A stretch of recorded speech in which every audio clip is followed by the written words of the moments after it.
जय हिंद साथियों, आप सभी का हमारा इस YouTube चैनल में बहुत बहुत स्वागत है।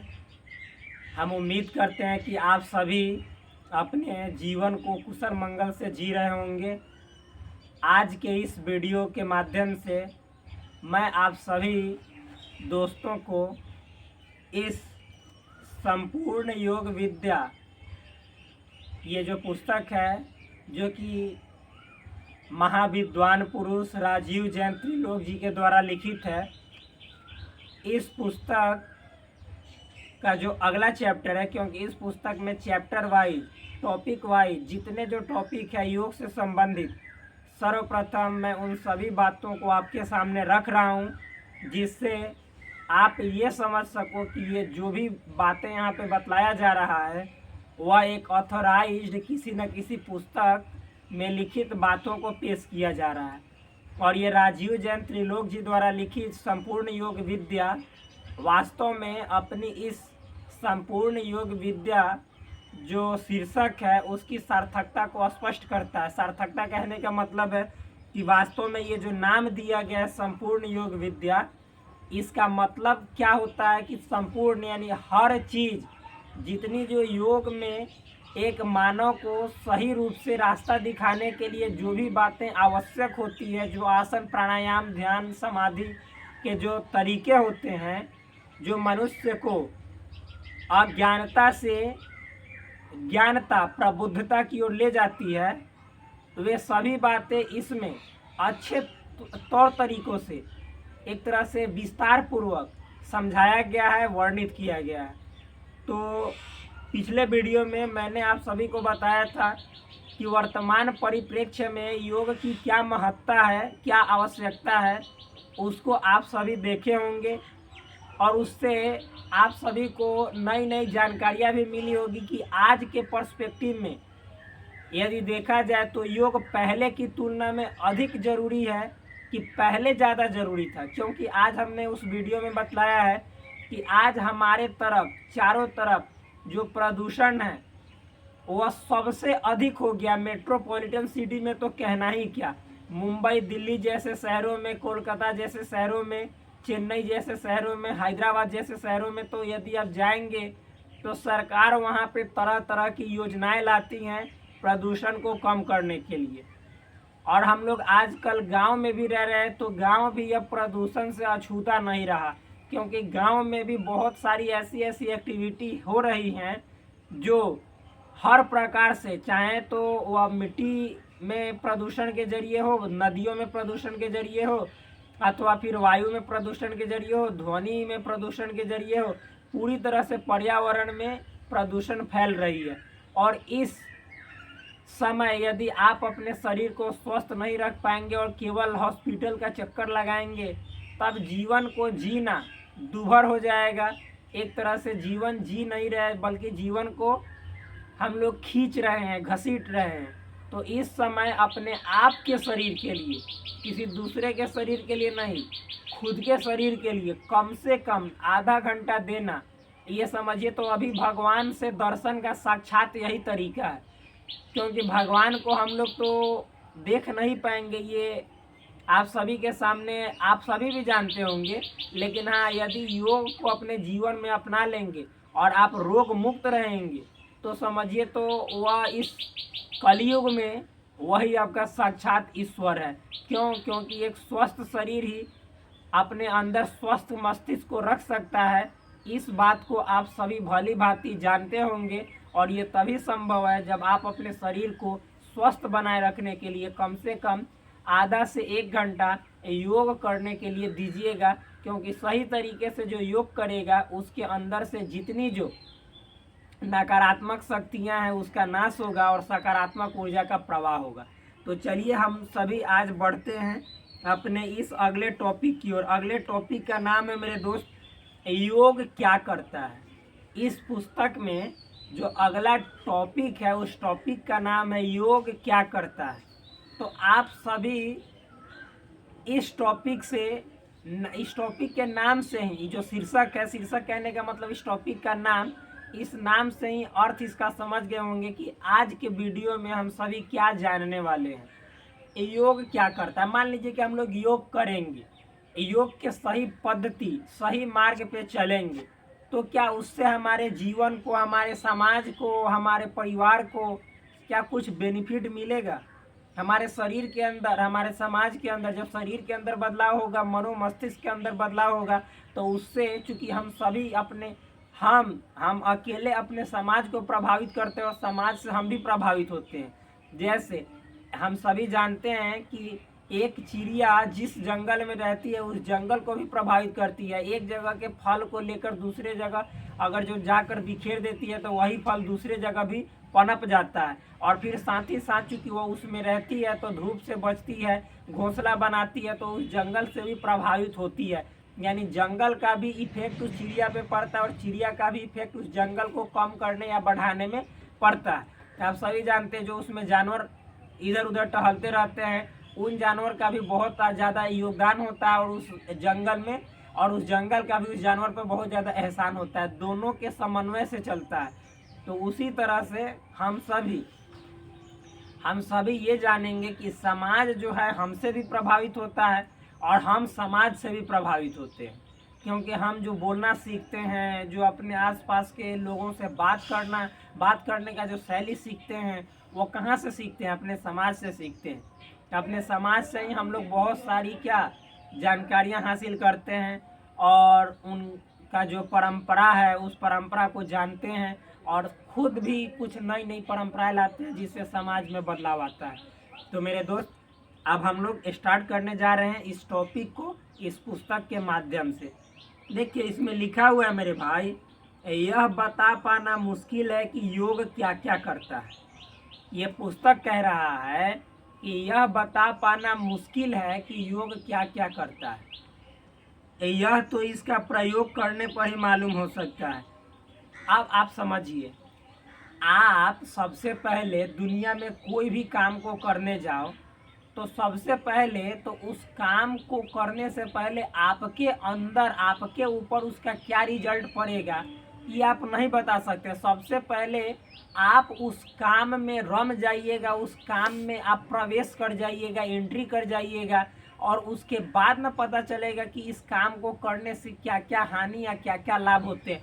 कोई बिजनेस स्टार्ट करना चाहते हैं तो बिजनेस स्टार्ट करने से पहले ही आप उसके अंदर की जो वास्तविकता है उसको नहीं समझ सकते। योग से हम लोग इतना बोल सकते हैं कि ये फायदा, ये फायदा, बहुत तरह के फायदे होते हैं, लेकिन वास्तव में जब हम योग करना चालू कर देंगे अपने जीवन में, उससे हम स्वयं समझ जाएंगे कि हमारे जीवन के अंदर योग करने से क्या क्या बदलाव आए।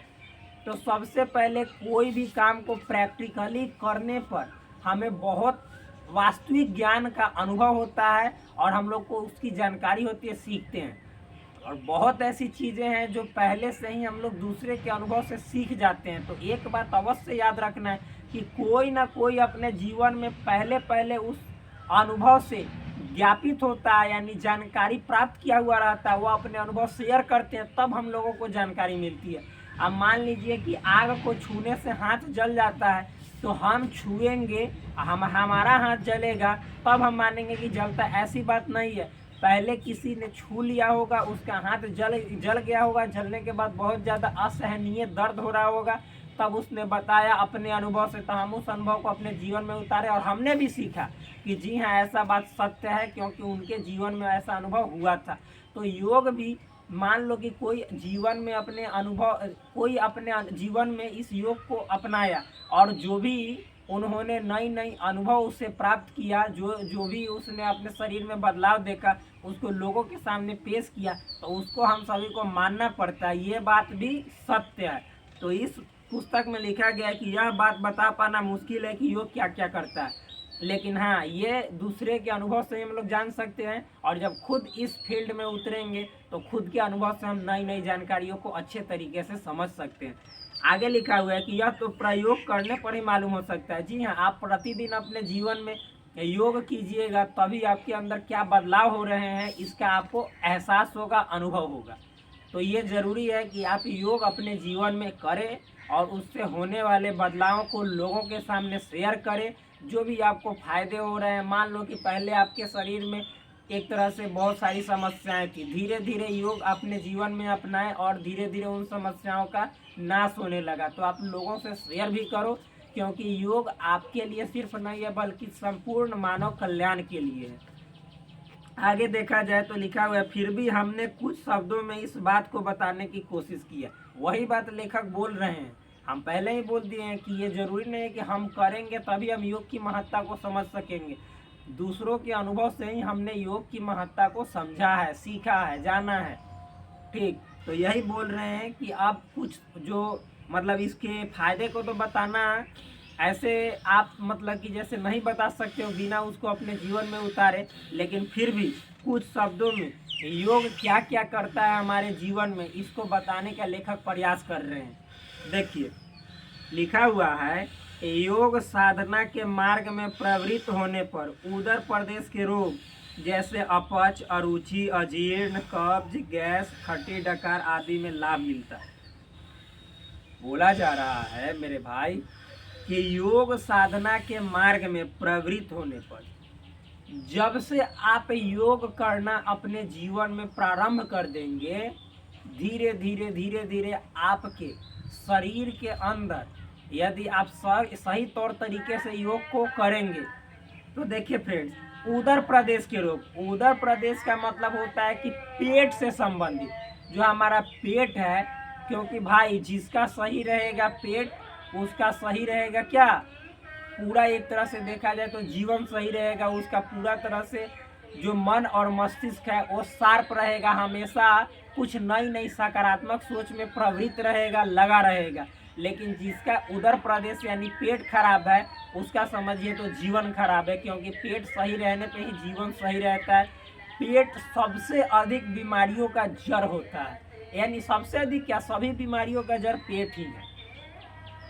तो देखिए यहाँ पे लिखा हुआ है कि योग साधना में आप योग को जब अपने जीवन में अपना लेंगे तो क्या क्या आपको समस्याएं जो है आपके सामने से छू मंतर हो जाएंगी। तो पेट से संबंधित रोग जैसे अपच, बहुत लोगों को देखिएगा अपच होता है, यानी भोजन खा तो लेते हैं लेकिन वो भोजन सही तरीके से पचता नहीं है।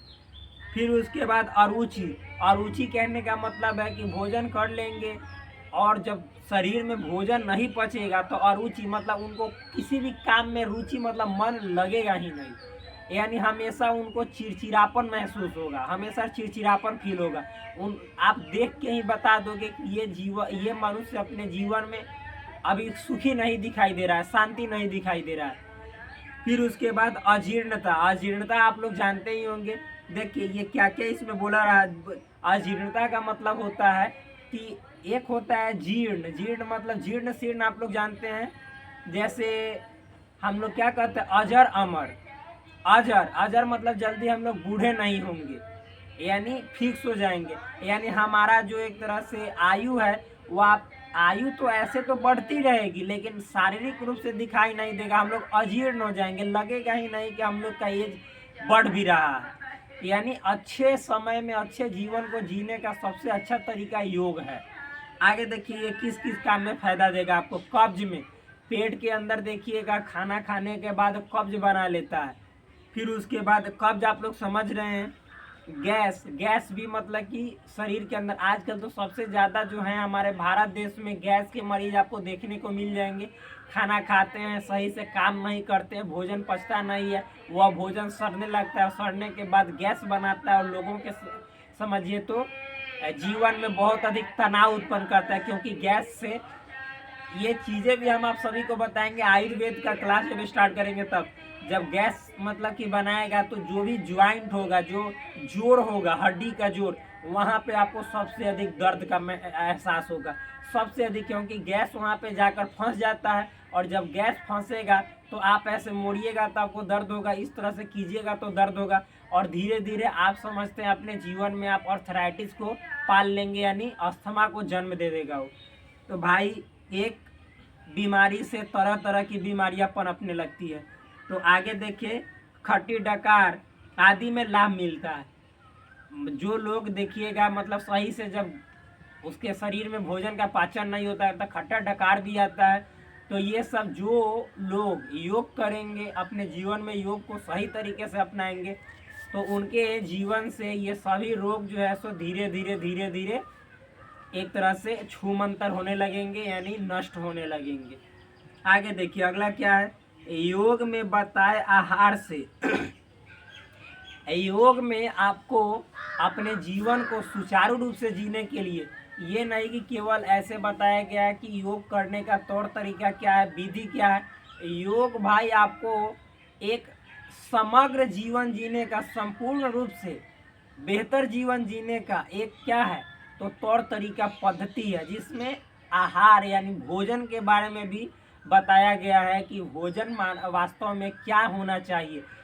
यहाँ तक कि जलवायु के अकॉर्डिंग भोजन के बारे में बताया गया है कि किस क्लाइमेट में कैसी भोजन होनी चाहिए जो हमारे शरीर के लिए फायदेमंद हो। तो यहाँ पे बोला गया है कि योग में बताए, यानी योग में जो भी भोजन बताया गया जो सात्विक आहार होता है, आप सुने होंगे भगवत गीता में श्री कृष्ण भी कहते हैं कि मनुष्य का जो भोजन होना चाहिए वो सात्विक होना चाहिए, सही होना चाहिए, उसके शरीर के अनुसार होना चाहिए, उसके शरीर के ज़रूरत के अनुसार होना चाहिए। तो देखिए जब आप सही कि बोला जाता है कि जैसा होगा मनुष्य का आहार वैसा होगा उसका विचार, तो आपका आहार सही होगा तो आपका विचार सही होगा। तो इसमें देखिए अगर योग में बताए जो आहार है, जो भोजन है, उसको आप ग्रहण कीजिएगा तो आपके शरीर में क्या क्या कंट्रोल हो सकता है। रक्तचाप, ब्लड प्रेशर आप लोग जानते ही होंगे, आजकल भी देखेंगे तो भारत में बहुत ब्लड प्रेशर के मरीज मिल जाएंगे। भारत में देखिए स्वास्थ्य के फील्ड में बहुत ऐसी संस्थाएं हैं, इंस्टीट्यूशंस है जो रिपोर्ट जारी करती है तरह तरह की बीमारियों से संबंधित कि इस बीमारी के मरीज भारत में कितने हैं, सर्वे करती है। सर्वेक्षण के दौरान वो बताती है कि इस तरह के लोग भारत में इतने मतलब गंभीर स्थिति में जी रहे हैं। तो चूँकि हम जानते हैं कि भारत की जनसंख्या पूरे दुनिया में सबसे अधिक है, 1 नंबर पे भारत आ गया है। तो भारत में जब जनसंख्या अधिक है तो एक बात फिक्स होना चाहिए कि तरह तरह की बीमारियां जो होंगी भारत में होंगी तो बहुत लोगों को प्रभावित करेंगी, क्योंकि यहाँ पे जनघनत्व अधिक है। तो ये बात आप लोगों को समझना भी चाहिए कि हर बीमारी के लोग ज़्यादातर भारत में ही मिलेंगे। तो देखिए आगे यहाँ पे है कि मधुमेह, आजकल तो हर घर में मधुमेह है, डायबिटीज जिसको बोला जाता है। फिर हृदय रोग, हृदय रोग मतलब हार्ट से रिलेटेड डिजीज जो रोग है।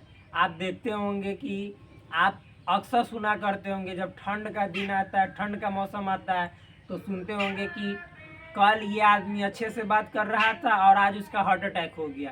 तो ये सभी रोग जो हैं खान पान में गड़बड़ी की वजह से ही और अपने जीवन शैली में एक तरह से गलत रूप से नकारात्मक बदलाव के कारण होते हैं। तो हम अपने जीवन में योग द्वारा बताए गए सही आहार का चुनाव करके अपने जीवन को सुसंपन्न बना सकते हैं, बहुत ऊंचाई पे ले जा सकते हैं, सही जीवन जी सकते हैं, शांति जीवन जी सकते हैं, निरोगी बने रह सकते हैं।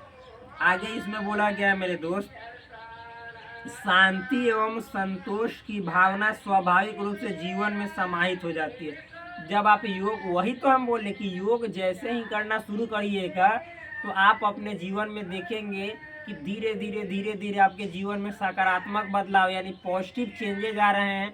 शांति फील कीजिएगा अपने अंदर और साथ ही साथ आपको हर चीज़ में संतोष की भावना नजर आएगी। ये नहीं कि हमको इच्छा लालच का धीरे धीरे आपका नाश होना शुरू हो जाएगा और जितना आपके पास है उसमें आप अपने आप को कहेंगे कि उतना ही में आप अपने आप को सही से जीवन जीने के पद्धति को अपना लेंगे। कभी भी और होर के चक्कर से दूर हो जाएंगे, होर और चोर आपके जीवन में नहीं आएंगे, यानी आप संतोषपूर्वक जीवन अपना व्यतीत करेंगे। ये कहा भी गया संतोषम परम सुखम, यानी संतोष ही सबसे बड़ा सुख है। आप यदि अपने जीवन में संतुष्ट रहने लगे तो एक तरह से आप अपने जीवन के सही आनंद को ले पाएंगे, वरना लालच में आपका मनोमस्तिष्क हमेशा कोई चीज़ पाने में बेचैन रहेगा और आप अपने जीवन को सही तरीके से नहीं जी सकते। ये योगी जो योग करते थे, जो ऋषि महर्षि थे, उनके जीवन में हर चीज़ था, लेकिन समझिए तो मन में कुछ लालच नहीं था, वो अपने जीवन में देखिए अपने शरीर पे हर प्रकार से विजय पाते थे। उनके पास ना तो 4 चक्का होता था, न ही फॉर्च्यूनर होता था, न ही जी वैगन होता था, किसी प्रकार की कार नहीं होती थी। फिर भी वो अपने जीवन में इतने तेज प्राप्त कर लेते थे, इतने शक्ति प्राप्त कर लेते थे, इतने सुख और शांतिपूर्वक जीवन जीते थे कि उनको लगता था कि पूरा ब्रह्मांड का पूरा जो धन संपत्ति वैभव है वह इसी ऋषि मुनि के पास भरा पड़ा है। तो ये संतोष कहलाता है। आगे हम लोग बढ़ते हैं। देखिए इसमें लिखा गया है, छल कपट झूठ चोरी एवं चरित्रहीनता से साधक दूर ही रहता है।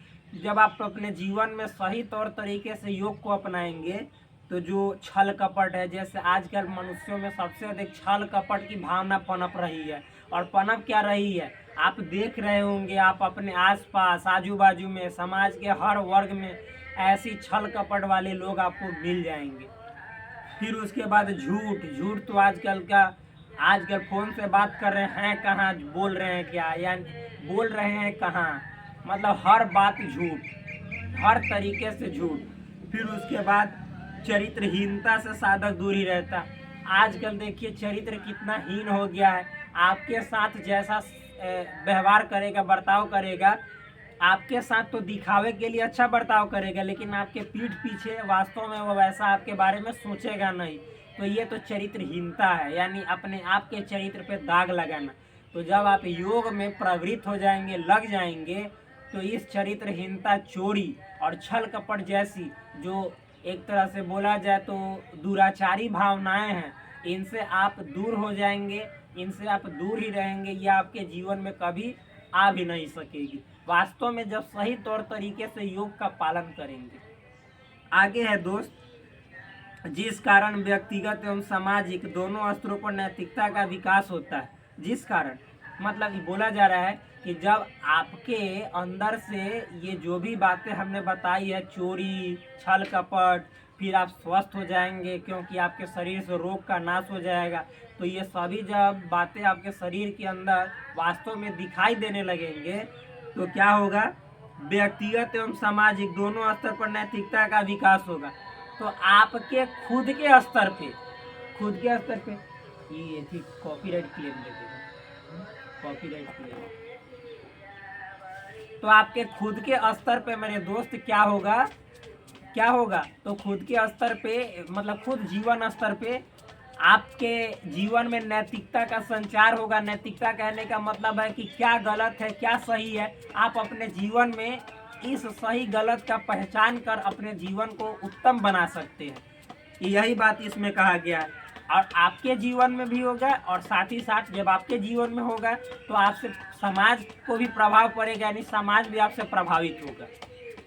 आगे इसमें बोला गया, योग हमें शारीरिक संपन्नता के साथ मानसिक शक्ति भी प्रदान करता है। ये तो सबसे मतलब कहने की क्या बात है, ये तो सभी कोई जानते हैं कि योग हमारे शरीर को भी फिट बनाता है और मन और मस्तिष्क को भी ऊर्जा से भरपूर बनाए रखता है, यानी सकारात्मक ऊर्जा का संचार करता है। मानसिक रूप से भी हम लोग क्या मजबूत होते हैं। मानसिक मतलब सोचने समझने की शक्ति बहुत अधिक हो जाती है योग करने से। हर बात को आप हर बात को अलग अलग तौर तरीकों से सोचेंगे समझेंगे, जिससे मानसिक तनाव से मुक्ति मिलेगी। तो आपका जो मानसिक जो आजकल के मनुष्य में टेंशन जो भरा रहता है वो मतलब कि दूर होगा। कहा जाता है यदि आप लोगे टेंशन तो आपकी बीवी लेगी पेंशन। कहने का मतलब है कि आप ज़्यादा टेंशन लोगे तो भाई टेंशन से इंसान ज़्यादा दिन तक जीवित रहता नहीं है। तो जो पेंशन आपको मिलने वाला है वो आप ना उठाकर बल्कि आपकी बीवी उठाएगी। तो यही लोग कहता है कि जब आप लोगे टेंशन तो आपकी बीवी उठाएगी पेंशन। तो टेंशन से हम लोग मुक्त हो जाएंगे यदि योग को सही तरीके से अपने जीवन में अपनाएंगे। तो आगे बोला जा रहा है, योग निद्रा एवं ध्यान के द्वारा हम अपनी स्मृति क्षमता को भी बढ़ा सकते हैं। जब योग को अपना लेंगे तो योग में इतनी सारी योग की जो पद्धतियां हैं, जो योग करने के तरीके हैं, इतने सारे आसन हैं। जब उन आसनों का अपने जीवन में आप निरंतर अभ्यास करेंगे तो आपके अंदर से जो मानसिक रोग है वो तो दूर होगा ही, साथ ही साथ आपकी याददाश्त क्षमता भी बढ़ेंगी। जैसे इसमें बोला गया कि आप योग निद्रा को, ध्यान को अपने जीवन में अपनाएंगे तो आपके अंदर स्मृति जो है, जो याद करने की क्षमता है, उसमें वृद्धि होगी, यानी याद करने की क्षमता आपका बढ़ेगा। आगे देखिए बोला जा रहा है इसमें, योग से हमारे शरीर के परिसंचरण तंत्र, पाचन तंत्र, श्वसन तंत्र एवं उत्सर्जन तंत्र क्रियाशील होते हैं। देखिए, जब हम लोग योग करते हैं तो हमारे शरीर के अंदर अलग अलग काम को करने के लिए जो अलग अलग ऑर्गेन सिस्टम बनाए गए हैं, जो अंग तंत्र बनाए गए हैं, जैसे पाचन तंत्र का काम है भोजन को पचाना, उससे जो भी ज़रूरत, जो एक तरह से न्यूट्रिएंट है, मटेरियल है, उसको निकाल कर और पूरे शरीर को पहुंचाना, जिससे शरीर में ऊर्जा मिलती है। तो पूरे शरीर में पहुंचाना किसका काम है? उस पाचन करने वाले सिस्टम का, जो हमारा अंग पाचन करता है भोजन का, उसी का काम है। नहीं, वो किसका काम है? परिसंचरण तंत्र, खून के माध्यम से पूरे शरीर में दौड़ता है। तो खून जब पूरे शरीर में दौड़ता है तो दौड़ाने वाला जो अंग है उसको परिसंचरण कहते हैं, यानी एक जगह से दूसरे जगह पहुंचाना, सर्कुलेटरी सिस्टम। फिर उसके बाद मेरे दोस्त इसमें बोला गया है कि आपका श्वसन तंत्र, सब क्रियाशील मतलब एक्टिव होते हैं, यानी ज़्यादा काम करते हैं। तो श्वसन तंत्र कहने का मतलब जो हम लोग सांस लेते हैं, तो सांस लेने में हमारे शरीर में बहुत अंग हैं जो उस सांस लेने की प्रक्रिया को संपन्न करते हैं, यानी पूरा करते हैं। तो उन अंगों का भी एक तरह से देखा जाए तो मजबूती बढ़ता है, और उन अंगों की जो क्रियाशीलता है, जो एक्टिविटी है, वह ज़्यादा होता है, जिससे हम सभी श्वसन तंत्र के जो बीमारी होता है उससे दूर रहते हैं, यानी श्वसन संबंधी रोग से दूर रहते हैं। आगे है उत्सर्जन तंत्र क्रियाशील होते हैं, क्योंकि देखिएगा बहुत लोग ऐसे हैं जो भोजन कर लेंगे, साथ ही साथ हर क्रिया होगी, लेकिन उत्सर्जन यानी सही से उसका, एक तरह से जब वो बाथरूम में जाएंगे, जब वो शौचालय में जाएंगे, तो उनका सही तरह से क्या, जैसे जो मलद्वार के जरिए जो हमारा अपशिष्ट पदार्थ है वह शरीर से निकलता है, तो वो सही से नहीं निकलेगा। सही से उसको एक तरह से देखा जाए तो टॉयलेट जाने पर टॉयलेट में जलन उत्पन्न होता है, फिर पसीना नहीं आएगा। तो इस तरह से जो भी उत्सर्जी अंग है वो सही से काम नहीं करते हैं। तो यदि आप अपने जीवन में योग के सही तौर तरीके को अपनाएंगे और योग सही तरीके से करेंगे, तो इन सभी तंत्रों की जो क्रियाशीलता है, जो एक्टिवनेस है, वह बहुत ही अच्छे तरीके से काम करेगा और आपका जीवन सुखमय होगा। आगे बतलाया गया है, वैज्ञानिक परीक्षणों से यह सिद्ध हो गया है कि आयु बढ़ने के साथ साथ होने वाली शारीरिक शिथिलता एवं वैचारिक अस्थिरता का निदान योगाभ्यास के द्वारा किया जा सकता है। ये तो आप लोग जानते ही हैं कि जिस दिन हम लोग जन्म ले लिए, उस दिन से हम लोगों का जो एज है वह एक दिन मौत के करीब जा रहा है। तो जैसे जैसे हम लोग अपने आयु को यदि 1, 2, 3 के माध्यम से बोले तो बढ़ते नजर आएगा, वैसे वैसे हमारा जो शरीर है उसमें शिथिलता, यानी सभी जो अंग हैं वह अंग धीरे धीरे उतना सक्रिय रूप में, यानी उतना एक्टिव मोड में काम नहीं करते थे जितना कि आपके पहले करते थे। कहने का मतलब है कि आपके शरीर के जो अंग है उसकी शिथिलता आने लगती है, और आपके बोलने में भी क्या कब बोलना है ये सही से उतना मालूम नहीं चल पाता है। लेकिन जब आप अपने जीवन में प्रतिदिन योग करेंगे तो इन सभी समस्याओं से आपको छुटकारा मिलेगी, यानी आपके शरीर में जो शिथिलता आ रही है वह शिथिलता में कमी आएगी, और बोलने के दरमियान कब क्या बातें बोलनी है इसमें भी सुधार आएंगे। आगे देखिए, योग द्वारा हम अपनी नकारात्मकता को दूर कर सकते हैं। ये तो हमने ऑलरेडी बोली है, ये बात जो है हमने ऑलरेडी बोला है मेरे दोस्त, कि योग के माध्यम से आप अपने अंदर के जो निगेटिविटी है उसको दूर कर सकते हैं एवं अपनी रोग नाशक शक्ति का विकास कर सकते हैं। और रोग को नाश करने वाली जो ऊर्जा है, जो शक्ति है, वह योग करेंगे तो आपके अंदर अपने आप जागृत हो उठेगी, जो हर तरह की बीमारियों को क्या करेगी दूर करेगी। भैया बौसीर होता है वो बहुत डेंजर होता है, वो कैसे होता है? वो मतलब कि जैसे है, योग में हर बीमारियों का इलाज है, उसके लिए एक आयुर्वेद भी है। तो आयुर्वेद का जब हम वीडियो मतलब कि बनाएंगे उस समय में जो शरीर के अंदर की, पहले तो 3 तरह की बीमारियां जो हमारे आयुर्वेद है उस ग्रंथ में दिए गए हैं, चरक संहिता द्वारा जो लिखित ग्रंथ है, तो उसमें मतलब कि जैसे त्रिदोष दिए गए हैं, वात पित्त कफ। ये वात पित्त कफ ही समस्त आपके शरीर में जितनी जो बीमारियां उत्पन्न होती है उन सभी बीमारियों का जड़ होता है। तो ये कभी अगले टॉपिक में बात किया जाएगा। देखिए आगे इसमें लिखा गया है मेरे भाई, इस प्रकार यह निर्विवाद सत्य है कि योग एक वैज्ञानिक पद्धति है, न कि केवल शारीरिक व्यायाम। योग को हम लोग केवल शारीरिक एक्सरसाइज से कंपेयर नहीं कर सकते हैं।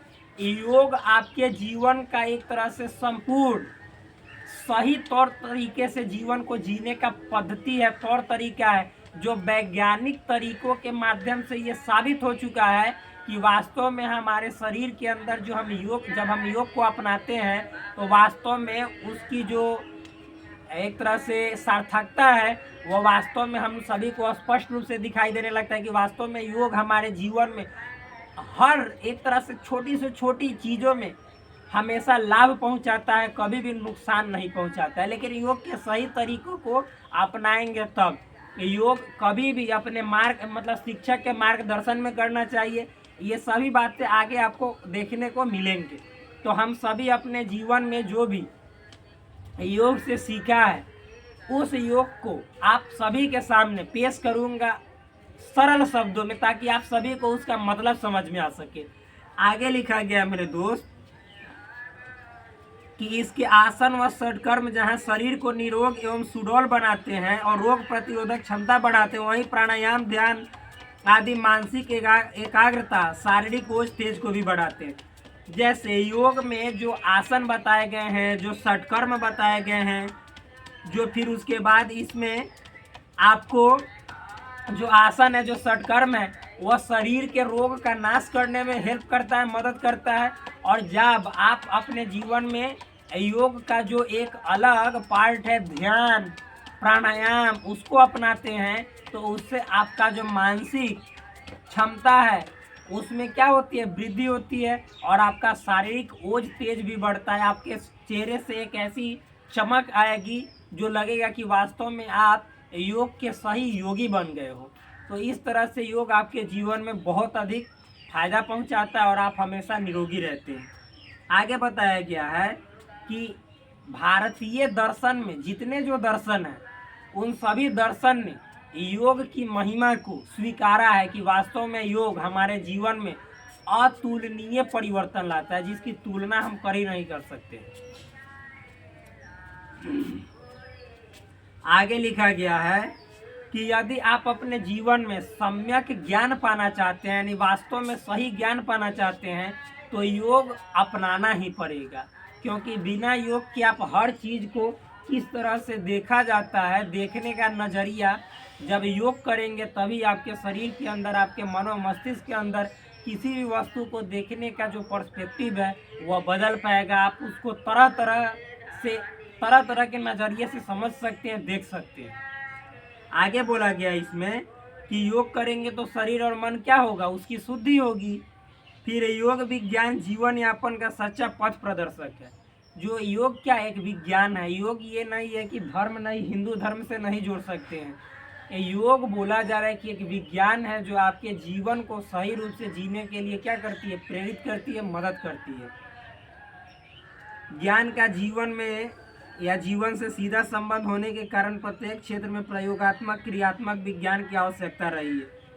आप मान लीजिए मेरे दोस्त, ज्ञान का जीवन से सीधा संबंध होने के कारण आपके जो मनो मस्तिष्क है, यानी आपके पास किसी प्रकार की विशेष जानकारी नहीं है, ज्ञान नहीं है, तो आप कोई भी कार्य को सही तौर तरीकों से प्रयोगात्मक रूप से या क्रियात्मक रूप से संपन्न नहीं कर सकते हैं।